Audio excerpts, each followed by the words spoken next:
தேவனுடைய பரிசுத்த சமூகத்துக்கு நேராக நம்மை அர்ப்பணம் பண்ணி தேவனாய கர்த்தருக்கு நேராக இருதயங்களை திறந்து அந்த வார்த்தைகளுக்கு நேராக நம்மை ஆயத்தமாக்குவோம். எங்கள் பரிசுத்த தகப்பனே, எங்கள் வல்ல பிதாவே, நம்முடைய சமூகம் தேடி வந்திருக்கிற பிள்ளைகளோடு தேவனை இடைபடவும் இந்த வார்த்தைகளை நிலைப்படுத்தி தேவனாய் கர்த்தர் மகிமையான காரியங்களை பிள்ளைகளுக்காக நிறைவேற்றும் நேசருடைய சமூகத்தில் நாங்கள் தாழ்த்தி ஒப்புக் கொடுக்கிறோம். கர்த்தர் தாமே மகிமைப்படுவீராக. இயேசு கிறிஸ்துவின் அதிகாரம் உள்ள நாமத்தில் தானே ஜெபிக்கிறோம் ஜீவனுள்ள எங்கள் பரிசுத்த பரம தகப்பனே, ஆமென். அல்லேலூயா. ஏசாயா தீர்க்க தரிசன புஸ்தகம் 45ஆம் அதிகாரம் 17வது வசனத்தை யாராவது வாசிக்கலாம். இஸ்ரவேலோ கர்த்தராலே நித்திய ரட்சிப்பினால் ரட்சிக்கப்படுவான். நீங்கள் என்றென்றைக்கும் உள்ள சதா காலங்களிலும் வெட்கப்படாமலும் கலங்காமலும் இருப்பீர்கள் என்று சொல்லப்படுகிற தேவனுடைய வார்த்தை. அல்லேலூயா.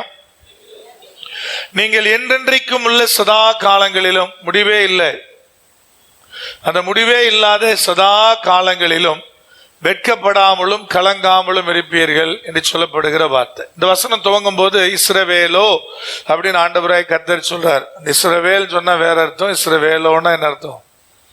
வேற அர்த்தம். இஸ்ரவேலோன்னா என்ன அர்த்தம் கேட்டீங்கன்னா, ஐயா இது என்னுடைய பிள்ளைகளுக்காக நான் கொடுக்கிற ஆசீர்வாதம் என்று தேவனாய் கர்த்தர் சொல்றதான வார்த்தை. இது மற்றவர்களுக்கு கிடைக்கக்கூடியதல்ல, தேவனுடைய பிள்ளைகளுக்கு, இஸ்ரவேலருக்கு என்று தேவனாய் கர்த்தர் வைத்திருக்கிற ஒரு மிகப்பெரிய ஆசீர்வாதமாக தேவனாய் கர்த்தர் சொல்ல, என்றென்றைக்கும் உள்ள சதா காலங்களிலும் நீங்கள் வெட்கப்படாமலும் கலங்காமலும் இருப்பீர்கள் என்று சொல்லப்படுகிற வார்த்தை. இந்த வார்த்தையை சொல்லுவதற்கு முன்பதாக அதற்கு அடிப்படையாய் தேவையான ஒரு காரியத்தை குறித்து தேவன் முதல் வரியில் எழுதுகிறார். இஸ்ரவேலோ கர்த்தராலே நித்திய ரட்சிப்பினால் ரட்சிக்கப்படுவான், நித்திய ரட்சிப்பினால் ரட்சிக்கப்படுவான் என்று சொல்லுகிற வார்த்தை. ரட்சிப்பு யாருடையது? கர்த்தருடையது. அங்க அழகாய் வசனம் சொல்லுது, கர்த்தராலே. கர்த்தராலே ரட்சிப்பு என்பது உண்டாக்கப்படுகிறது. ஏன்னா மனுஷன் அவனுடைய சுய பலத்தினால் அந்த ரட்சிப்பை பெறுவதில்லை. ஒன்னே ஒண்ணுதான் மனுஷங்கிட்ட தேவன் எதிர்பார்ப்பது, ஐயா என்ன நீ விசுவாசி, அவ்வளவுதான். விசுவாசன் ஒண்ணு இருக்கும்போது அந்த மனுஷன் எவ்வளவு பெரிய பாவியா இருந்தாலும், எவ்வளவு ஒருவேளை மோசமான மனுஷனா இருந்தாலும் கர்த்தரால என்ன உண்டாகுது? ரட்சிப்பு என்பது உண்டாகிறது. தேவனாய் கர்த்தர் அழகா தெளிவா சொல்ல, ரட்சிப்பு என்பது தேவனாய் கர்த்தர் கொடுக்கிறவரா இருக்கிறார். எதன் அடிப்படையில் பிரதர்? விசுவாசத்தின் அடிப்படையில். அப்ப விசுவாசம் என்கிற ஒன்றைத்தான் தேவனாய் கர்த்தர் எதிர்பார்க்கிறார். சில நேரத்தில் பாத்தீங்கன்னா ரட்சிக்கப்பட்ட பிள்ளைகள் நம்ம சொல்ற நமக்குள்ள கூட பாத்தீங்கன்னா அந்த விசுவாசம் என்பது குறைவுபட்டிருப்பதை நம்ம பார்க்க முடியும். சிலர் பாத்தீங்கன்னா எந்த காரியத்தை கர்த்தர் பேசினாலும் அது எனக்குன்னு சுதந்திரிச்சுக்கிடுவாங்க. கர்த்தர் என் கூட பேசினான்னு சொல்லுவாங்க. வேறொரு கூட்டம் இருக்கும், ஒருவேளை அந்த அக்காவுக்காக கர்த்தர் பேசியிருப்பாரோ, இந்த அண்ணனுக்காக கர்த்தர் பேசியிருப்பாரோ எழுதி போயிடும். கர்த்தர் அவர்களுக்கு என்றே பேசினாலும் என்ன செய்யாது, அவங்களுக்கு ஏறவே ஏறாது. அவங்க மைண்ட்ல யாரோ ஒருத்தர் வச்சிருப்பாங்க, அவங்களுக்காக கர்த்தர் பேசியிருப்பாரா இருக்குன்னு போயிடுவாங்க.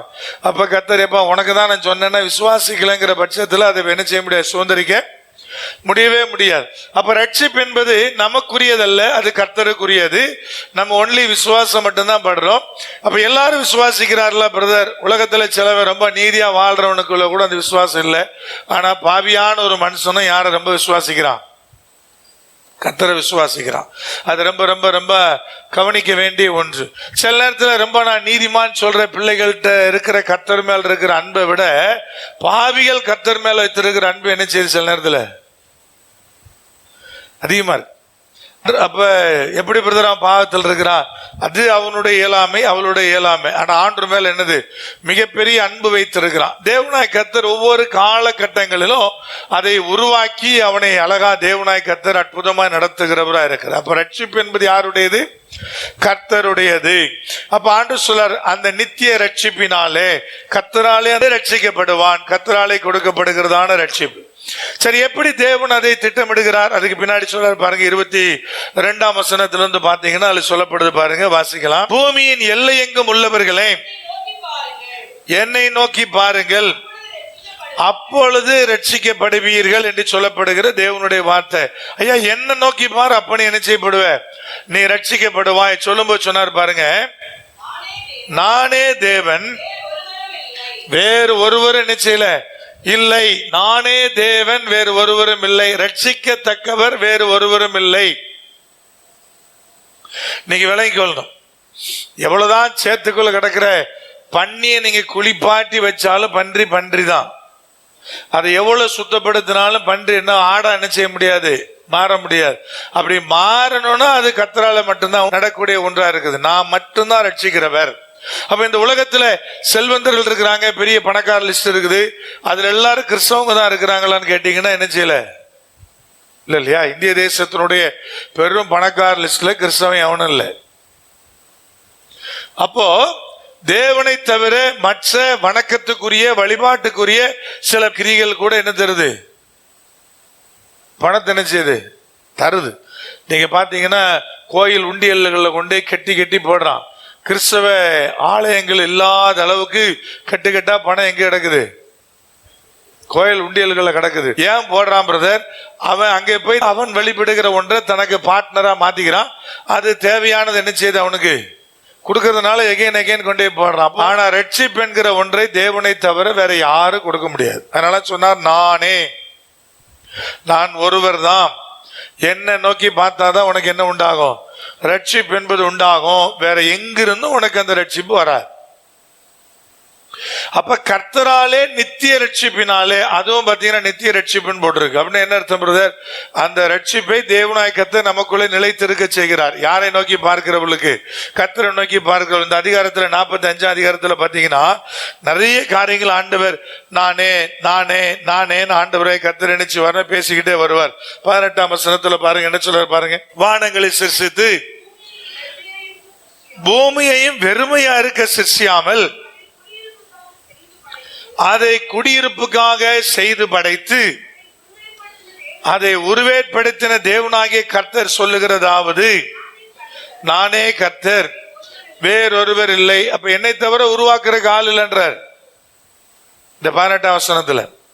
அப்ப நான் பூமியை வெறுமையா இருப்பதற்காக நான் என்ன செய்யல, நான் உருவாக்கல. அதை மனுஷனுடைய வசிப்பிடமாக அந்த வீடுகளை கட்டத்தக்கதாக தேவனாய் கர்த்தர் அப்படிதான் உருவாக்குனான்னு சொல்றார். உருவேற்படுத்துகிறவர் நானே, நான் சொல்றேன் அப்படின்றார்.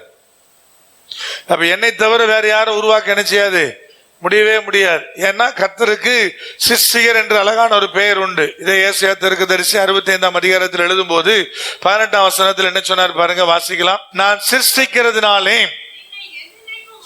நீங்கள் என்றென்றைக்கும் மகிழ்ந்து களி கூறுங்கள். இதோ எருசலேமை களி கூறுதலாகவும் அதன் ஜனத்தை மகிழ்ச்சியாகவும் என்ன செய்கிறேன், சிருஷ்டிக்கிறேன். ஆண்டருக்கு என்னன்னு கேட்டீங்கன்னா, உன்னை உருவாக்குவதற்கு அவருக்கு இன்னொன்னு தேவையில்லை. நான் சிருஷ்டிக்கிறதுனாலே சந்தோஷமாருன்னா என்ன அர்த்தம்னா, நான் உருவாக்குறவர் ஆனபடினாலே சந்தோஷமாரு. அவருக்கு ஒன்றை உருவாக்குவதற்கு இன்னொன்னு தேவையில்லை. நமக்கு இன்னொன்னு இருந்தாதான் ஒன்னு உருவாக்க முடியும். விளங்கும் நினைக்கிறேன்.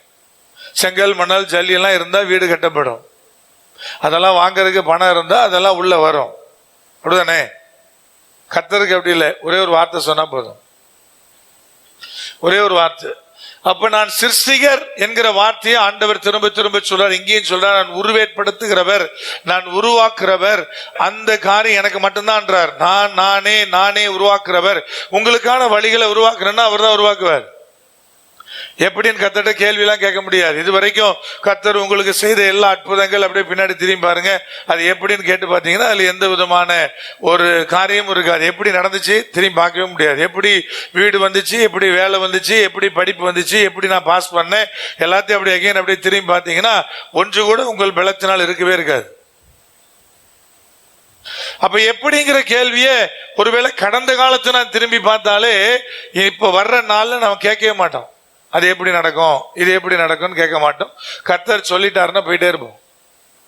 அப்ப கர்த்தர் உங்களோடு கூட பேசுகிறார். நான் மட்டும்தான் ரட்சிக்க முடியும், நான் மட்டும்தான் ஒன்றை உருவாக்க முடியும். வேற யாராலும் என்ன செய்ய முடியாத, உருவாக்கவே முடியாது. உங்களுக்கான இடத்தை அவர் தான் உருவாக்குவாரு, உங்களுக்கான தொழில் அவர் தான் உருவாக்குவாரு, உங்களுக்கான படிப்பதற்கான பிளேஸ்மெண்டா இருந்தாலும் சரி, வேலை பார்ப்பதற்கான பிளேஸ்மெண்டா இருந்தாலும் சரி, அவர் தான் உருவாக்குவார். ஒரு புறத்துல வேலை கிடைக்கலன்றாங்க.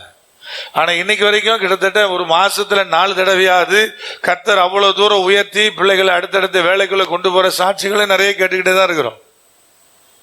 அது எப்படிங்க நடக்கும் சொல்ல முடியாது இல்லையா? டிசிஎஸ்ல இருந்து பார்த்துருப்பீங்க முன்னாடி செய்தித்தாளில் 10,000 பேர் நீக்கணும். அங்கே ஒர்க் பண்ணுற ஒருத்தரை கேட்ட சொல்ல 40,000 பேர் வெளியே அனுப்புறாங்க, 10,000 தான் நியூஸில் வந்திருக்கு. இது வரைக்கும் என்ன சொல்லுவாங்க பிரதர், டிசிஎஸ் தான் கவர்மெண்ட் கம்பெனி மாதிரி, வேலை கிடைச்சா என்ன செய்ய மாட்டான், யாரையும் வீட்டுக்கு அனுப்ப மாட்டான் அப்படி ஒரு பேர் இருக்கு இல்லையா? ஆனால் இன்னைக்கு 40,000 பேர் அனுப்புறான். அவங்களோட டார்கெட் என்ன பிரதர்? எபோவ் 50 தான் அதில் பெரும்பாலும் டார்கெட்டு. எல்லாம் ஒரு மாதிரியே பாக்குறீங்க. அப்ப எல்லாமே ஆடிக்கிட்டு இருக்குதுயா. ஆனா தேவனுடைய பிள்ளைக்கான வாசல் திறந்துகிட்டே இருக்குது, ஒரு வேலைக்கான அற்புதம் நடந்துகிட்டே இருக்குது, அடுத்தடுத்த உயர்வுக்கு நேரம் போய்கிட்டே இருக்கிறாங்களே. தேவன் நடத்திக்கிட்டே தான் இருக்கிறார், அவரை உருவாக்குறவர். அப்ப நான் எதை பார்க்கணும் பிரதர்? டிசிஎஸ்ஐ குறித்து தானே செய்தித்தாளை பார்க்க கூடாது, அதை குறித்த செய்திகளை பார்க்க கூடாது. நான் எதை பார்க்கணும்? உருவேற்படுத்துகிறவர் சிருஷ்டிகர்த்தாவை பார்க்கணும். பிரதர் எங்கேயுமே வியாபாரம் இல்லை, அதை என்கிட்ட சொல்லாதீங்கமே. உங்களுக்கு வியாபாரம் இல்லைன்னு சொல்லுங்க, எங்கேயுமே இல்லைன்னு சொல்லி நீ ஆறுதல் பட்டுக்காத. எல்லா இடத்துலயும் குறைவா இருக்குது, அதனால எனக்கும் குறைவா இருக்குதுன்னு ஆறுதல் பட்டுக்காத. அப்ப அவனுக்கும் உனக்கும் நடுவில் இருக்கிற வித்தியாசம் என்ன? நான் எப்பவும் சொல்றதுதான். சில சொல்லுவாங்க இல்லையா, கொஞ்சம் வியாபாரம் குறைஞ்சு போச்சுன்னா அவங்களே ஆறுதல் பட்டுவாங்க. எல்லா இடமும் கம்மி தானா பிரதர், ஆடி மாசம் பார்த்தீங்களா அப்படிமா. ஆண்டு என்ன சொல்லாரு கேட்டா, ஆடி ஆகுது ஆவணி ஆகுது, நான் உனக்குரியதை நான் உனக்கு கொடுக்கணும் இல்லையா? அவர் உருவேற்படுத்துகிறவர் தானே, அவர் தானே சிருஷ்டிகர்த்தா. அப்ப என்னுடைய ஃபெய்த் யார் மேல் இருக்கணும்? அவர் மேல் இருக்கணும். அப்ப ஆண்டவர் எல்லா இடமும் வியாபாரம் கம்மியாயிருச்சு எனக்கும் கம்மியாயிருச்சு சொல்லக்கூடாது. எனக்கு ஏன் குறைஞ்சது அதை சரிப்படுத்தாங்கன்னு கேட்கணும். எனக்கு குறையக்கூடாது இல்ல. மகா வறட்சியான காலங்கள்ல உன் ஆத்மாவை திருப்தியாக்குவேன் நீர் தானே சொன்னீரு. அப்ப எனக்கு ஏன் குறைஞ்சது அதை கரெக்ட் பண்ணி தாங்கன்னு தான் நம்ம கேட்கணுமே தவிர எல்லாருக்கும் கம்மி தானான்னு என்ன செய்யக்கூடாது. சேல்ஸ்மேன் வர்றவன், தொழில் வச்சிருந்தீங்கன்னா வர்ற சேல்ஸ்மேன் வர்றவன் வரலாம் சொல்லுவானே, பொதுவாகவே இந்த வருஷம் கொஞ்சம் வியாபாரம் கம்மி தானே அப்படின்ட்டு போவான். நம்ம ஆறுதல் பட்டு கூட எனக்கு ஏன் குறைஞ்சிது? ஏன்னா நான் ஆராதிக்கிறது யார? நான் ஆராதிக்கிறது ஒரு சிருஷ்டிகர்த்தாவை. நான் ஆராதிக்கிறது உருவேற்படுத்துவதற்கு உருவாக்குவதற்கு என்ன தவிர யாருமே இல்லைன்னு சொல்ற ஒரு ஆண்டவரை. அவர் தானே சொன்னாரு, நம்ம சொல்லலையே. அவர் தான் சொன்னார் தன்னை குறித்து. அது கீழே பாருங்க, 20ஆம் வசனத்தில் என்ன சொன்னார் பாருங்க. ஜாதிகளில் நின்று தப்பினவர்களை கூட்டம் கூடி வாருங்கள், ஏகமாய் சேருங்கள், விக்கிரமாகிய மரத்தை சுமந்து ரட்சிக்க மாட்டாத தேவனை தொழுது கொள்ளுகிறவர்கள் அறிவில்லாதவர்கள் நீங்கள் தெரிவிக்கும்படி சேர்ந்து ஏகமாய் யோசனை பண்ணுங்கள். இதை பூர்வ காலம் முதற்கொண்டு விளங்க பண்ணி அந்நாள் துவக்கி இதை அறிவித்தவர் யார்? கர்த்தராகிய நான் அல்லவோ? நீதிபரரும் இரட்சகருமாயிருக்கிற என்னை அல்லாமல் வேறே தேவன் இல்லை, என்னை தவிர வேறொருவரும் இல்லை. இங்க என்னை மாதிரி நீதியுள்ள தேவன் யாரும் இல்லைன்றார், ரட்சிக்கிறவர் யாரும் இல்லைன்றார். திரும்ப திரும்ப சொல்ற, என்னை மாதிரி உருவேற்படுத்துகிறவர் யார் இல்லைன்றார். இது எல்லாத்தையும் நான் ஆதி காலங்களில் தீர்க்க தரிசனமாய் உரைத்த தேவன் இவ்விதமாய் உரைத்தவர் வேற யாரும் இல்லைன்றார். கர்த்தர் ஒரு காரியத்தை சொன்னார்னா அதுல ரொம்ப உறுதியா இருக்கிறார். அதனாலதான் ஆபோக் தீர்க்கதரிசி சொல்லும் போது சொன்னாரு, ஐயா கடந்தோடுகிறவன் வாசிக்கும்படி தரிசனத்தெல்லாம் கர்த்தர் உன்னை சொன்னதெல்லாம் பலகையில் எழுதி வெளியே வையினர். எவ்வளவு ஆணித்தரமான வார்த்தை பாருங்க. இதெல்லாம் தரிசனையா கர்த்தர் நிறைவேற்ற போறார் என்பதை கடந்து போகிறவன்லாம், கடந்தோடுகிறவன் என்னன்னா நம்ம வாசல்ல கடந்து போறவன்லாம் வாசிக்கும்படி நினைச்சு எழுதி வையின்ற. நம்ம எழுதி போர்டு போட்டுலாம் வைக்க வேண்டியது இல்லை, ஆனா விசுவாசமா பேசலாம் இல்லையா? கர்த்தர் எனக்கு சொல்லி இருக்கிறாரியா, செய்வார் சொல்லலாம் இல்லையா? நமக்கு ஒரு சந்தேகம், நடக்கலன்னா எதுங்க நடக்காம போயிருக்கு? எதுவுமே நடக்காம போலையே. நம்ம அனுபவத்துல பாருங்க, எதுவுமே நடக்காம போல. அப்ப தேவன் என்ன நினைக்கிறாரோ அது சொல்றாரு, அப்படியே நிறைவேறுதுல. 2019 மோடி தான் ஜெயிப்பாருன்றாரு, 2024 ஐயா ஜெயிப்பாங்கியா, பட் ஆனா கூட்டணி ஆட்சி தான்றாரு. நடக்குது இல்ல? அதுல ஒரு இம்மி அளவு கூட மாற மாட்டேங்குது இல்ல, ஒரு துளி அளவு கூட மாறல. அப்ப ஆண்டவர் தானே எல்லாத்தையும் ஆள்றாரு, அவர் தான் நடத்துறாரு. பிஜேபி ஆட்சியா இருந்தாலும் ஆள்றது யார் தான்? கர்த்தர் தானே ஆள்றாரு. அப்ப பாருங்க, ஐயோ ஒருவேளை இப்படி நடந்துருமோ, எல்லா ஜனத்திற்கும் கிறிஸ்தவங்க எல்லாருக்கும் பாத்தீங்கன்னா 2027 ஒருவேளை நெகட்டிவ் ஆயிருமோன்னு ஒரு சின்ன கவலை எல்லாம் இருக்குது. யாரை கேட்டாலும் சொல்றாங்கன்னா ஒருவேளை மாறிடுமோ என்னென்ன ஆண்டவர் சொல்றாரு, எப்பா டைம் இருக்குது இப்பவே கேட்காத. ஆனா இப்பவே கேட்கறாங்க என்ன ஆயிரும் என்ன ஆயிரும் என்ன ஆயிரும். அப்ப கர்த்தர் தானே காரியங்கள் நடத்துவாரு. நல்லா கவனிங்க. அப்ப எதுக்காக சொல்றேன்னா எல்லாத்தையும் அவரு தானே செய்யறாரு. என்னை தவிர வேறு தேவன் என்ன இல்ல. அதனால என்ன நோக்கி பாரு உனக்கு ரட்சிப்பு வரும்ன்றார். அதுக்கு அடுத்து சொல்றாரு பாருங்க. இப்ப யாராவது ஒருத்தர் வாசிக்கலாம் 23ஆம் வசனத்திலிருந்து. முழங்கால் யாவும் எனக்கு முன்பாக முடங்கும், நாவு யாவும் என்னை முன்னிட்டு ஆணையிடும் என்று நான் என்னை கொண்டே ஆணையிட்டிருக்கிறேன். இந்த நீதியான வார்த்தை என் வாயிலிருந்து புறப்பட்டது. இது என்ன செய்வதில்லை, மாறுவதில்லை. சொன்னதை ஒரு காலகட்டத்திலும் தேவன் மாற்றுகிறவரே அல்ல. என்னை கொண்டு நானே ஆணையிட்டு. இதேதான் எபிரேயர் 6 நீங்க வாசிங்கன்னா ஆபிரகாமை கர்த்தர் பெருகவே பெருக பண்ணுவேன்னு சொல்லுகிற அந்த வாக்கு தத்தத்தை எப்படி கொடுத்தார் எபிரேயர் எழுதி ஆசிரியர் எடுத்து எழுதுவார். அப்ப சொல்லுவாரு, இந்த நான் உன்னை பெருகவே பெருக பண்ணுவேன்கிற ஆசீர்வாதத்தை கர்த்தர் கொடுத்தாரு. அதை எப்படி கொடுத்தாருன்னா, தன்னை விட பெரியவர் ஒருவரும் இல்லை என்பதனாலே தன் பேரில் தானே ஆணையிட்டு அந்த வாக்குத்தத்தத்தை கொடுத்தாருன்னு போட்டுருவோம். அப்ப எபிரேயர் எழுதியவர் எழுதுறாரு என்ன சொல்றாருன்னா, இதை விட உலகத்தில் யார் யாருக்கா, அவரை விட யாரும் பெரிய ஆளே இல்லை. அதனால ஆண்டவர் தன் பேரில் தானே ஆணையிட்டு அந்த வாக்குத்தத்தத்தை கொடுத்தார். அப்ப என்ன அர்த்தம்? நமக்கு பாத்தீங்கன்னா சத்தியம் பண்ணலாமா வேண்டாமான்னா பைபிள் பண்ணக்கூடாதுங்குது. ஆனா ஒரு வாக்குவாதம் பிரச்சனை, நான் சொல்றத ஒருத்தர் நம்பலன்னா கடைசி கட்ட ஆயுதம் நமக்கு என்னது?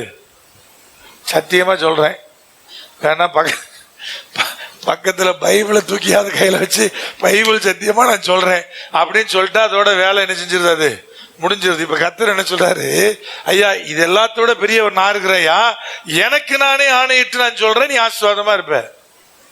அப்ப என்ன அர்த்தம்? எந்த டவுட்டும் உனக்கு வேண்டியதில்லைன்னு அர்த்தம்.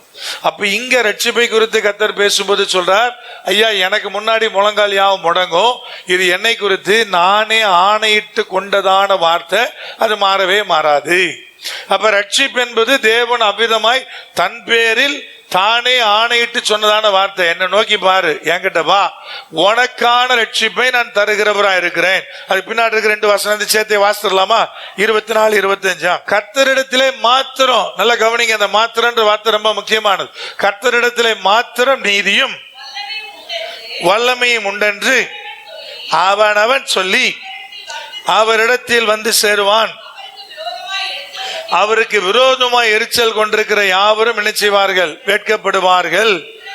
இஸ்ரவேலின் சந்ததியான யாவரும் கர்த்தருக்குள் நீதிமான்கள் ஆக்கப்பட்டு மேன்மை பாராட்டுவார்கள். ரட்சிப்பினுடைய நோக்கம் என்ன பிரதர்? நாம் நீதிமான்கள் ஆக்கப்படுகிறோம். தேவன் தீர்க்க தரிசனமா எழுதுறார், ஐயா அவரை குறித்து வித்தியாசமான எண்ணம், எரிச்சல், விரோதமான காரியம் எவெல்லாம் கொண்டிருக்கிறானோ அவெல்லாம் வெட்கப்படுவான். ஆனா நீங்க வெட்கப்பட மாட்டீங்க. என்றென்றைக்கும் உள்ள சதா காலமும் வெட்கப்படாமலும் கலங்காமலும் இருப்பீர்கள். ஆனா இன்னொரு கூட்டம் இருக்குது உலகத்தில் இல்லாம இல்ல. கர்த்தர் சொல்றார், அவர்கிட்ட மாத்திரமே நீதி உண்டு, அவர்கிட்ட மாத்திரமே வல்லமை உண்டு. அதை ஜனங்கள் அறிந்து அவர்கிட்ட ஓடி வருவாங்களாம். அப்ப நானே கர்த்தர், வேறு ஒருவரும் இல்லை என்பதை தொடர்ந்து பேசிக்கிட்டே இருக்கிறாரு. அப்ப சொல்றாரு, அவர்கிட்ட மட்டும்தான் வல்லம் இருக்குது, அவர்கிட்ட மட்டும்தான் என்ன இருக்குது? நீதி இருக்குது. நீதியை உலகத்தில் எங்கேயும் நீங்க போய் தேடக்கூடாது. எங்கிருந்தும் நீதி என்ன செய்யாது, கிடைக்கவே கிடைக்காது. நீதி இருக்கிற ஒரே ஒருத்தர் வச்சிருக்கிறவர் யாரு கேட்டீங்கன்னா, அது அவர்கிட்ட மட்டும்தான் நீதி இருக்குது. அவர் தான் கரெக்டா நீதி செய்வார். வல்லமையும் அவர்கிட்ட மட்டும்தான் இருக்குது. அற்புதங்கள் நடக்கிறது எப்படி நடக்குது? நேற்று கூட ஒரு வீட்டுல இரவு நாங்க பேசிக்கிட்டு இருந்தோம். அப்ப நான் சொன்னேன், பிரதர் இந்த மாதிரி தேவைக்கேற்றபடியில் தான் தேவன் அற்புதங்களை செய்கிறார் என்று அவங்களோடு கூட பேசினேன். எப்படி பிரதர் அப்படின்னார். ஆமா, ஃபீல்டுக்கு போறோம், அங்க இருக்கிற பிசாசு பிடிச்ச மக்கள் இருக்கிறாங்க, அங்க ரட்சிக்கப்பட வேண்டிய பெரிய கூட்டம் இருக்குது, அங்க போய் நின்று நம்ம ஊழியம் பண்ணா அந்த இடத்துல ஏராளமான அற்புதம் நடக்குது. எதுக்காக? பிசாசு ஓடுது, அற்புதங்கள் நடக்குது. எதுக்கு? அந்த ஜனங்கள் ரட்சிக்கப்பட. அப்ப அங்க ஒரு நோக்கம்.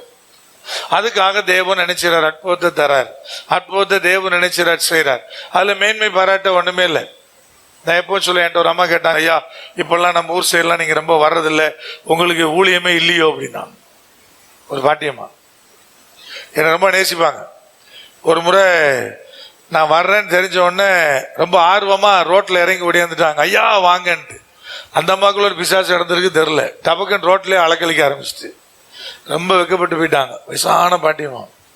அதுக்கு பிறகு பார்த்தீங்கன்னா உள்ள நிற்பாங்க. நான் வர்றேன்னா 10 மணிக்கு வரேன்னா 12 மணி ஆனாலும் அந்த வாசல் அப்படியே பிடிச்சிக்கிட்டே நின்றுருப்பாங்க. வர்றாங்க, ரொம்ப அன்பா நேசிக்கிறவங்க தான். அவங்க கேட்டாங்க, பிரதர் உங்களுக்கு ஊழியமே இல்லையா? நான் சொன்னேன், 40,000 ரூபாய் செலவு பண்ணி ஊருக்கு வர வேண்டியிருக்கு.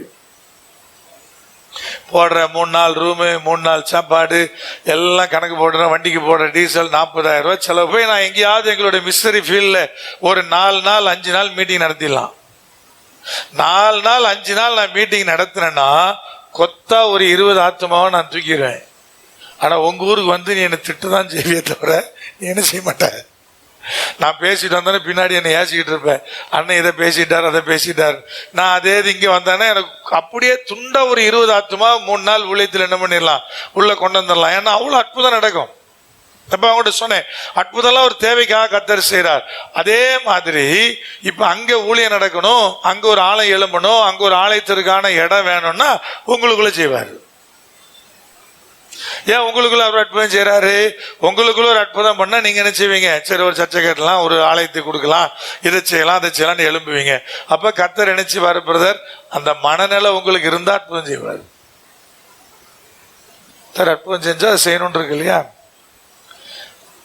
கன்னியாகுமரி மாவட்டத்தில் ஒரு சகோதரர் ரொம்ப நேசிக்கிறவர்.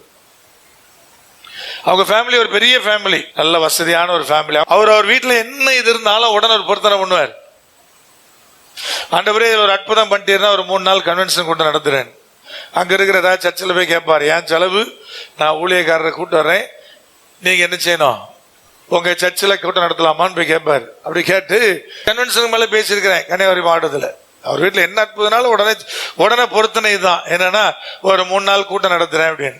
ஒரே கல்லில் 2 மாங்காம்பாங்கல்ல, அதே மாதிரி சத்தியத்துக்கு சத்தியமும் சொல்லியாச்சு, காணிக்கைக்கு காணிக்கையும், சத்தியத்துக்கு சத்தியம் சொல்லியாச்சு, ஊழியம் பண்ணியாச்சு, காணிக்கைக்கு காணிக்கை என்னாச்சு கொடுத்தாச்சு. அந்த மாதிரி அவர் பிள்ளைங்களுக்கெல்லாம் கல்யாணம் முடிச்சோன்னு சொல்லுவாருன்னே, இந்த மாதிரி ஒரு பிள்ளை கல்யாணம் முடிச்சிருந்தேன், ஏதாவது ஒரு ஏழை பிள்ளை இருந்தா சொல்லுங்க, ஒரு கல்யாணம் பண்ணி வச்சிடலாம் அப்படின்பாரு. அப்ப அவருக்கு என்ன பிரதர், என் பிள்ளை கல்யாணம் நடந்திருக்கு, இன்னொரு பிள்ளைக்கு நம்ம கல்யாணம் பண்ணிடலாம், எவ்வளவு பட்ஜெட்னே அப்படின்னு நம்மகிட்ட கேட்பாரு. பட்ஜெட் பிரச்சனை இல்லை, ஆவரேஜா ஒரு 1 லட்சம் ரூபாய். எந்த ஊர்ல கல்யாணம் பண்றீங்களா? நம்ம தான் ஃபீல்டு கிடக்கு. 10,000 ரூபாய்க்கு ஒரு மண்டபம், ஒரு 30,000 ரூபாய்க்கு ஒரு சாப்பாடு, எப்படி கணக்கு பார்த்தாலும் ஒரு 80,000 இருந்து 1 லட்சம் ரூபாய் செலவாகும். எதுக்கு? ஒரு திருமணத்துக்கு. அதே மாதிரி ஒரு சகோதரி தூத்துக்குடியில இருந்து வந்தாங்க. அவங்களுடைய மகனுடைய திருமணத்துக்காக ஜெபித்தாங்க. ஜெபிக்கும்போது என்கிட்ட கேட்டாங்க, பிரதர் திருமணம் என் மகனுக்கு இன்னும் ஒழுங்காகல, ஆனா எனக்கு எப்படி ஜெபிக்கன்னு தெரியல, என்ன செஞ்சு ஜெபிக்கன்னு தெரியல. நான் இந்த சாட்சியை சொன்னேன், இப்படி ஒரு குடும்பம் இருக்கு, இந்த மாதிரி ஒரு சாட்சி இருக்குது, நீங்க அப்படி வேணா ஜோம் பண்ணி பாருங்க, என்ன பொருத்தனை பண்ணேன்னு தெரியல, உங்களுக்கு ஏதாவது ஐடியா இருந்தா சொல்லுங்களேன். நாங்க முதல் முறை அப்பதான் என்ன பார்க்க வந்தாங்க நேரில். நான் இதை சொன்னேன், அவங்கள பொருத்தனை பண்ணிட்டு போனாங்க. பிறகு மகன் திருமணம் முடிச்ச உடனே ஒரு 85,000 ரூபாய் கொடுத்தாங்க, பிரதர் இதை வச்சு ஒரு திருமணம் பண்ணுங்க. அப்போ இந்த மனநிலை இருந்தா கர்த்தர் அற்புதம் பண்றார், இந்த மனநிலை இருந்தா தேவன் நடத்துறார். அப்போ அங்க ஒரு தேவை இருக்கு, அதை இவன் மூலமா சந்திக்கணும், இவன் மூலமா சந்திக்கணும்னு கர்த்தர் தீர்மானம் பண்ணா அங்க ஒரு மிராக்கிள் நடக்கும். அப்ப தேவையின் அடிப்படையில பெரும்பாலும் தேவன் அற்புதங்கள் நினைச்சாரு, அவர் செய்கிறவரா இருக்கிறார், அதன் மூலமா ராஜ்யத்தை கட்டுறாரு. நம்ம பாட்டுக்கு அவர் ஊழியத்தை மட்டும் பண்ணிட்டு நினைச்சுட்டு இருக்க வேண்டியதான், போயிட்டே இருக்க வேண்டியதான். அதுக்கு மேல நம்ம அதை குறித்து ரொம்ப ஆர்வமா கவலைப்படலாம் இல்லை. நம்ம வேலையை செய்யறோம், அவர் வேலையை நினைச்சுவார் செய்வார், அவர்கிட்ட மட்டும்தான் வல்லம் இருக்கு. அதுதான் இவ்வளவு பேசுறேன், வேற எதுக்கிட்டையும் வல்லம் இல்லை. அப்ப பிசாசு செய்யாத பிரதர், பிசாசு பொய்யான அற்புதம் செய்வான்னு வசனம் சொல்லுது. அற்புதம் மாதிரி தோணும், அப்புறம் நினைச்சு அது அற்புதமாக இருக்காது. கொடுக்கிற மாதிரி கொடுத்து என்ன செஞ்சிருவான், பின்னாடியே பிடிங்கிடுவான். அதான் திருடன் திருடவும் கொல்லவும் அழிக்கவும் எஞ்சி வேறொன்றுக்கும் வரான். கொடுக்கிற மாதிரி கொடுப்பான், பின்னாடியே என்ன பண்ணிடுவான், பிடுங்கிடுவான். அதுக்கு ஏராளமான சாட்சிகள் இருக்கும். நீங்களே உலகத்தில் அப்படியே கொஞ்சம் சீர்திக்கி பார்த்தீங்கன்னா உங்களுக்கு கண்ணு முன்னாடி நிறைய விட்னஸ் இருக்கும். நான் சொல்ற கருத்து அப்ப அவர் மட்டுமே தேவன் சொல்லிக்கிட்டே இருக்கிறார் இல்லையா? அதுக்குள்ள நீங்க உங்களை அர்ப்பணம் பண்ணீங்கன்னா உங்களுடைய வாழ்வில் என்றென்றைக்கும் சதா காலமும் வெட்கப்படாமலும் கலங்காமலும் என்ன செய்வீர்கள், இருப்பீர்கள் என்று சொல்லப்படுகிறதான கர்த்தருடைய வாக்குத்தத்தம்.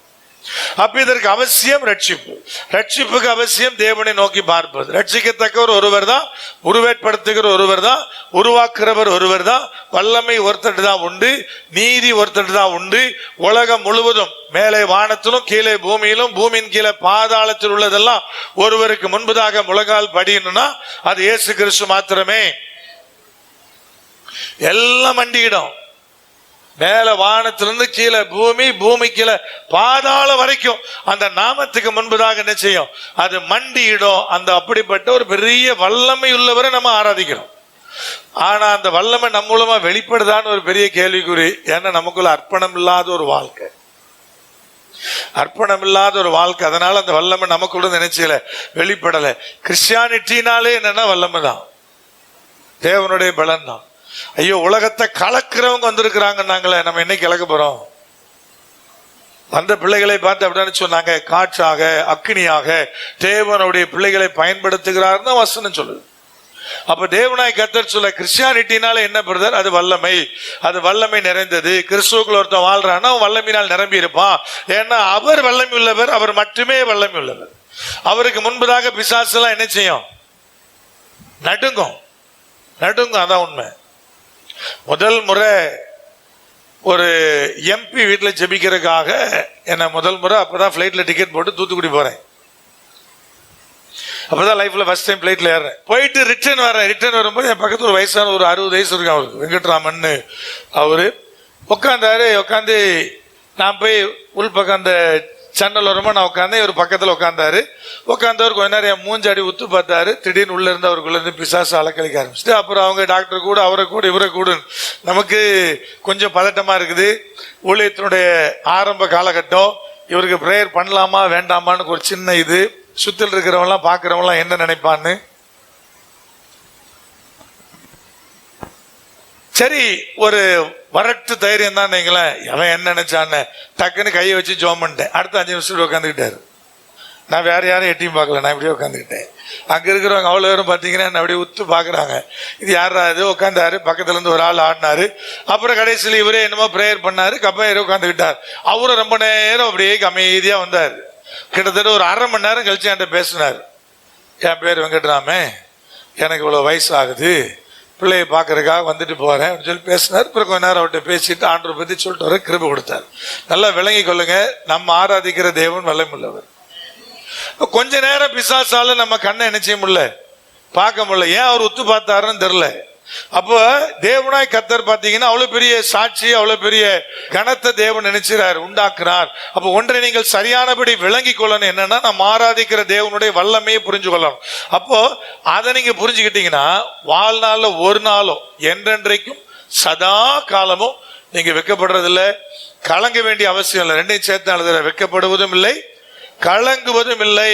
கலக்கில்லாம தைரியமா இருப்பீங்க. எதுனால அது பார்த்துக்கலாம், கர்த்தர் செய்வார். என்கிட்ட யார் ஜோம் பண்ண வந்தாலும் எந்த தேவைக்கா வந்தாலும் பார்த்துக்கலாங்கிற வார்த்தையை தவிர வேற ஒண்ணு நான் சொல்றதே இல்லை. அப்ப எப்படி எல்லாத்தையும் பார்ப்பீங்கன்னு ஒரு கேள்வி இருக்கு இல்லையா? என்னங்க, வர்ற ஆளுக்கெல்லாம் ப்ராமிஸ் பார்த்துக்கலாம், பார்த்துக்கலாம், படிக்க முடியல பார்த்துக்கலாம், வேலை இல்லையா அது பார்த்துக்கலாம் சார், இது இப்படி அது பார்த்துக்கலாம். ஆனா எல்லாத்தையும் செய்யறதுக்கு தேவன் பலன் தராரு. ஆனா எதை வச்சு சொல்றோம் பார்த்துக்கலான்னு? கர்த்தரை நம்பி மாத்திரம் தான் சொல்றோம். அது பார்த்துக்கலாம், ஒன்னும் கவலைப்படாதீங்க, கல்யாணமா பார்த்துக்கலாம்னு சொல்லிடுறதுதான். அது நடக்கும். ஏதாவது ஒரு விதத்துல கர்த்தர் அங்க நினைச்சுவாரு, கிரியை செய்வார். நம்ம பார்த்துக்கலாம் சொன்ன உடனே உங்களுக்கு ஒரு பெரிய பலன் வந்துருது இல்ல? என்னங்க, வர்றாங்க சோறு வர்றாங்க, அது பார்த்துக்கலாம் சார், போங்க ஏற்பாடு பண்ணுங்க, பார்த்துக்கிடுவோம் அப்படி நம்ம சொன்னா அவங்களுக்கு ஒரு பெரிய சந்தோஷம், ஒரு பெரிய மகிழ்ச்சி. அதை நம்பி தான் நினைச்சுறாங்க, அவங்க பெரிய இறங்குறாங்க. எதை நம்பி நம்ம சொன்ன பிரதர், நான் ஆராதிக்கிற தேவன் வல்லமை உள்ளவர், அவர் சகலத்தையும் பார்க்கிறவர், அவர் நம்மை கலங்காதபடி நடத்துகிறவர், வெட்கப்படாதபடி என்ன செய்கிறவர், நடத்துகிறவர் என்கிற அந்த வார்த்தையை நம்பிதான் நம்ம அந்த வார்த்தையை சொல்றோம். இப்போ 1-2 வசனங்களை மட்டும் வாசிக்கலாமா? ஏசாயா 54:8. அற்ப காலம் மூண்ட கோபத்தினால் என் முகத்தை இமை பொழுது நான் உனக்கு மறைத்தேன், ஆனாலும் நித்திய கிருபையுடன் உனக்கு இறங்குவேன் என்று கர்த்தராகிய மீட்பர் சொல்லுகிறார். ஐயா, நான் கலங்க வேண்டிய அவசியம் இல்லை. அற்ப காலம் மூண்ட கோபத்தினால திடீர்னு நம்ம சேட்டை கொஞ்சம் ஜாஸ்தி ஆகும்போது டக்குன்னு ஆண்டு கோபம் வருது. ஒரு செகண்ட் தான் கண்ணை மூடுறாரு, அதுக்குள்ளே நம்ம கலங்கும்படியா நிலைமை என்ன ஆயிருது, வந்துடுது. ஒரு செகண்ட் தான் அவர் கண்ணை மூடுனா நம்மளை கைவிட்டா நம்ம நிலைமை அப்படி ஆயிரும். ஆனா ஆண்டு சொல்ல நித்திய கிருபையுடன் நான் இறங்குவேன். அப்ப அவர் சொல்ற எல்லாமே பாருங்க, நித்தியம் நித்தியம் நித்தியம், எப்பொழுதும் சதா காலம். அப்ப தேவன் ஒன்றை எனக்குள்ள நடப்பித்தார்னா, கர்த்தர் ஒரு முறை என்னை கரம் பிடித்தார்னா, வாழ்நாள்ல சாகிற வரைக்கும் அவர் என்ன செய்ய போறது இல்லை, அவர் விட போறதில்லை. அந்த கைக்குள்ள நம்ம இருக்கிறோம். அவர் அற்புதமா நம்மளை கூட்டிட்டு போறவரா இருக்கிறார். அப்ப அதை நான் சரியானபடி விளங்கி கொள்ள வேண்டும். ஏசாயா 59:20-21 மீட்பர் சீயோனுக்கும் யாக்கோபிலே மீறுதலை விட்டு திரும்புகிறவர்களுக்கும் வருவார் என்று கர்த்தர் சொல்லுகிறார். மீறுதலை விட்டு திரும்புகிற பிள்ளைகளுக்கு, ஏற்கனவே உங்களோடு கூட இந்த வார்த்தையை பிரசங்கித்திருப்பேன் நினைக்கிறேன். கர்த்தர் உன் வாயில் அருளிய ஆவி, அவருடைய வார்த்தைகள் உன்னுடைய பிள்ளைகளை விட்டு பிள்ளைகளுடைய பிள்ளைகளை விட்டு நீங்காதிருக்கும். யாருக்கு பிரதர்? அந்த தேவனிடத்துல திரும்புகிறவர்களுக்கு. எதை விட்டு திரும்புகிறவர்களுக்கு? மீறுதலை விட்டு திரும்புகிறவர்களுக்கு. அவங்களுக்கு விரோதமா உடனே பாத்தீங்கன்னா 19 வசனம் சொல்லுது, அவங்களுக்கு விரோதமா தான் பிசாசு வெள்ளம் போல வரான். ஆவியானவரும் அவர்களுக்கு விரோதமா, அந்த பிசாசுக்கு விரோதமா என்ன செய்றாரு? கொடியேற்றுகிறவரா இருக்கிறார். அப்ப மீறுதலை விட்டு ஒருத்தன் திரும்புறான்னா அவ்வளவு சீக்கிரம் பிசாசுக்கு என்ன செய்யாது? வெள்ளம் போல வாரான். யாருக்கு விரோதமா பிரதர்? மீறுதலை விட்டு ஒருத்தன் திரும்பிட்டான்னா வெள்ளம் மாதிரி எழும்புவான். அவன் எவ்வளவு எழும்பினாலும் ஆவியானவர் என்ன செய்வாரு? கொடியேற்றுவார். வார்த்தையாகிய கொடியை ஏற்றி நம்ம என்ன செய்வார்? வேலி அடைப்பார், நம்மை பாதுகாப்பார். அப்ப சத்துரு எழும்புறான் பிரதர், அதை பத்தில நம்ம கவலைப்பட வேண்டிய அவசியம் இல்லை. அது நிறைய எழும்புவாங்க. எழும்ப எழும்ப எழும்ப நமக்கு என்னது? ஆசீர்வாதம் தான், வெள்ளம் தான். அதான் ஆண்டவர் நமக்கு சொல்லுவது. சத்துரு எழுப்பிட்டுதான் இருப்பான். அவன் வெள்ளம் போல எழுப்பான், அவன் ஆட்களை எழுப்பான். நீ எவ்வளவு வேணா எழுப்பியா, என்ன வேணா பண்ணியா, ஆனா எனக்கு நீ எழும்ப எழும்ப எனக்கு என்னதான்? எனக்கு ஆசீர்வாதம் தான். தேவன் அனுகூலமாக எல்லா நிலைகளிலும் நமக்கு செயல்படுவார். அப்ப கர்த்தர் அழகா சொல்ல, என் ரட்சிப்பு நித்தியமானது. என் ரட்சிப்பு என்பது மீறுதலை விட்டு திரும்புகிற, கர்த்தரை நோக்கி பார்க்கிற பிள்ளைகளுக்கு எப்படிப்பட்டது? அது நித்தியமானது. கடைசி ஒரு வசனத்தை வாசி ஜெபிக்கலாம். ரோமர் 11:26-28 வரை. இந்த பிரகாரம் இஸ்ரவேலர் எல்லாரும் ரட்சிக்கப்படுவார்கள். மீட்கிறவர் சீயோனிலிருந்து வந்து அவபக்தியை யாக்கோபை விட்டு விலக்குவார் என்றும், நான் அவர்களுடைய பாவங்களை நீக்கும் போது இதுவே நான் அவர்களுடைய செய்யும் உடன்படிக்கை என்றும் எழுதியிருக்கிறது. எழுதப்பட்ட பழைய ஏற்பாட்டினுடைய வாசகங்கள் எடுத்து சொல்றாரு. இந்த பிரகாரம் இஸ்ரவேலர் எல்லாரும் ரட்சிக்கப்படுவார்கள். ஒரு ஆளை கூட ஆண்டு நினைச்சதில்லை, தள்ளுவதில்லை. மீட்கிறவர் சீயோனில் இருந்து வந்து அவபக்தியை யாக்கோபை விட்டு என்ன செய்வார்? விளக்குவார். அவபக்தி எல்லாருக்குள்ளே இருக்கு, அவிசுவாசம் எல்லாருக்குள்ளே இருக்குது. அதை தேவன் நீக்கிறார். எப்படி நீக்கிறார் பிரதர்? யார் யாருக்குள்ள எதை செஞ்சா அது நீங்குமோ அதை தேவன் செய்யறார். நயங்காட்டி நம்மை அழைக்கிறார்னு வசனம் சொல்லுது. அப்ப எதை செய்யணும், எப்படி செய்யணும், அவபக்தி எப்ப நீங்கும், அது யார் செய்யறார் பிரதர்? கர்த்தரே செய்யறார். அப்புறம் கீழே அடுத்த வசனம் 28ஆம் வசனம், சுவிசேஷத்தை குறித்து அவர்கள் உங்கள் நிமித்தம் பகைஞராய் இருக்கிறார்கள். தெரிந்து கொள்ளுதலை குறித்து அவர்கள் பிதாக்களின் நிமித்தம் அன்பு கூறப்பட்டவர்கள். இஸ்ரவேலரை குறித்து ஆண்டவரே கர்த்தர் புறஜாதிகளோடு பேசுகிற வார்த்தை, சுவிசேஷத்தை குறித்து அவர்கள் உங்கள் நிமித்தம் பகைஞர்கள். யூதனுக்கு புறஜாதிகள் நடுவில் சுவிசேஷம் அறிவிப்பது என்ன செய்யாது? பிடிக்காது. அதனாலதான் பவுல் சொல்றாரு, உங்கள் நிமித்தம் சுவிசேஷத்துக்கு யார் பகைவரா இருக்கிறாங்க? இந்த இஸ்ரவேலன் தான் பகைவரா இருக்கிறான். இந்த இஸ்ரவேலர் பகைவரா இருக்கிறான். இவனை நான் பூரணமா ரட்சிக்க, அவபக்தியை நீத்தி ரட்சிக்க நான் பிரியமுள்ளவனா இருக்கிறேன். யார? சுவிசேஷத்துக்கு பகைஞனா இருக்கிறவன. என்ன பிரதர் திடீர்னு ஆண்டு இப்படி சொல்லிட்டாரு கேட்டீங்கன்னா, அது கீழே சொல்ல, சுவிசேஷத்துக்கு அவன் பகைஞன்னா, ஆனா தெரிந்து கொள்ளுதலை குறித்து அவர்கள் பிதாக்கள் நிமித்தம் என்ன செய்யப்பட்டவர்கள்? அன்பு கூறப்பட்டவர்கள். அவன் இன்னைக்கு சுவிசேஷத்துக்கு பகைஞனா இருந்தா கூட, புறஜாதிகள் நடுவில் நடக்கிற ஊழியத்திற்கு அவன் பகைஞனா இருந்தா கூட, நான் அவன் மேல அன்பு கூறுறேன். ஏன்னா அவங்க பிதாக்களின் நிமித்தம், அவங்களுடைய பிதாக்களின் நிமித்தம். அதான் எழுதப்பட்டிருக்கிற சத்தியம். அப்ப ஆண்டு சொல்ற, ஐயா ரட்சிப்பு என்பது, தேவன் இறங்கி வருவது என்பது உங்கள் நிமித்தம் உங்க பிள்ளைகளுக்குள் நடக்கும். ஒருவேளை உங்களுக்காக தேவன் இறங்குறாருன்னா உங்களுடைய ஒருவேளை முன்னோர், உங்களுடைய பெற்றோர், உங்களுடைய தாத்தா பாட்டியனுடைய சில காரியங்களும் உங்களுக்குள்ள இருக்கும். ஒருவேளை புதுசா ரட்சிக்கப்பட்டவங்க கேட்கலாம், பிரதர் எங்களுக்கெல்லாம் அப்படி அனுபவம் இல்லையே, எங்க தாத்தா பாட்டி எல்லாம் விக்கிரகாரத்தில் இருந்தவன் தானே, அப்ப எனக்கு எப்படி அன்பு கூர்ந்தார்? கர்த்தர் உங்ககிட்ட டைரக்டா அன்பு கூர்ந்திருக்கிறார். இனி இந்த அன்பு கூறுதல் உங்கள் சந்ததிகளுக்குள்ள என்ன செய்யும்? தொடரும். அவர்கள் அவபக்தி உள்ளவர்களா இருந்தாலும் உங்கள் நிமித்தம் அவர்களுக்குள் இறங்கி தேவன் அவர்கள் அவபக்தியை நீக்குவார். இது வசனம். அப்ப பிரதர் எனக்கு அப்படி இல்லை பிரதர் சொன்னீங்கன்னா சொல்லி ஜெபிக்கணும். ஆண்டவர் என்ன சொல்றாரு? அப்பா வான் நிமித்தம் பிள்ளை அவபக்தியா இருந்தா கூட அந்த அவபக்தியை நீக்கி அவனை நினைச்சுவேன், அவனை ரட்சிப்பேன்றார். அப்ப அது நடக்கல பிரதர். நிறைய குடும்பத்தில் நடக்குது, பார்த்துக்கிட்டே இருக்கிறோம். பிள்ளை அப்படியே கொஞ்சம் தடமாறி போகும், வித்தியாசமா இருக்கும், ஆண்டவர் மேல அன்பு இல்லாம இருக்கும். திடீர்னு பார்த்தா ஒரு பெரிய மாற்றம் பிள்ளைக்குள்ள வரும். ஏன்னா அவங்க அப்பா நிமித்தம், அவங்க அம்மா நிமித்தம், அவர்கள் ஆண்டுக்குள்ள படுகிற பிரயாசங்கள் நிமித்தம் எப்படி அந்த பிள்ளைக்குள்ள அவ்வளவு பெரிய மாற்றம் வந்துச்சு, எப்படி ஃபெய்த் வந்துச்சு, எப்படி அது ஞானஸ்தானத்துக்குள்ள ஒப்பு கொடுத்துச்சு, அந்த பிள்ளை எப்படி வந்து ஆண்டுக்குள்ள நின்றுச்சு, எப்படி ரட்சிப்பின் அனுபவக்குள்ள வந்துச்சு பிரதர். அதுக்குள்ள அவபக்தி இருந்துச்சு, அவிசுவாசம் இருந்துச்சு, அநேக கேள்விகளை கேட்டுக்கிட்டு இருந்துச்சு. ஆனாலும் தேவன் அதன் மேல் அன்பு கூர்ந்தார். ஏன் பிரதர்? அவருடைய பெற்றோரின் நிமித்தம். அப்ப எங்க வீட்டுல அப்படி நடக்கல, என்ன செய்யணும்? நீங்க சொல்லி இருக்கிறீங்க, எனக்கு செய்யுங்கன்னு ஜெபிக்கணும். இதை விளங்கிட்டா இல்லையா? அப்ப ஆண்டவர் சொல்றாரு, யாரையும் நான் தள்ள போறதில்ல, எல்லாரும் ரட்சிக்க போறேன். அதேதான் இந்த இடத்துல ஆண்டவராகிய கர்த்தர் தொடர்ச்சியா பேசுறார். அந்த ரட்சிப்பு என்னத்தை உண்டாக்குதுன்னு கேட்டீங்கன்னா, நீ சதா காலமும் என்றென்றைக்கும் இருக்கிற சதா காலமும் வெட்கப்படாம கலங்காமல் இருப்பதற்கு உதவி செய்து. வெட்கப்படாமனா மற்றவர்களுக்கு முன்பதாக, கலங்காமனா நமக்கு நாமே. கரெக்டா? கரெக்டு தானே? வெட்கப்படாமனா யாருக்கு முன்னாடி? மற்றவர்களுக்கு முன்பதாக. கலங்காமன்னா அது நமக்கு நாமே.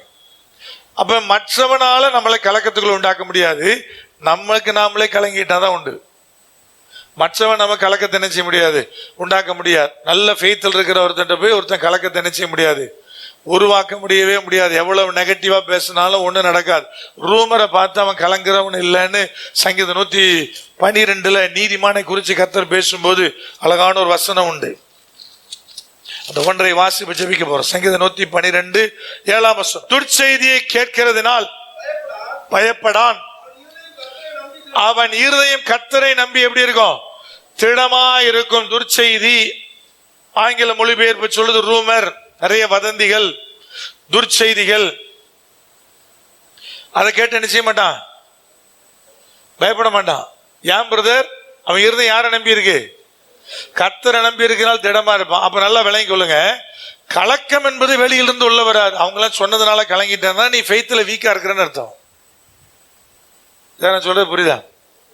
அவங்களாம் சொன்னாங்களா, இதை பத்தி பேசினாங்களா, அதனால எனக்குள்ள ஒரே கலக்கம் பிரதர்ன்னு சொன்னீங்கன்னா நீ பேசிக்கா ஃபெய்த்ல வீக்கு, விசுவாசத்துல என்னது வீக்கு.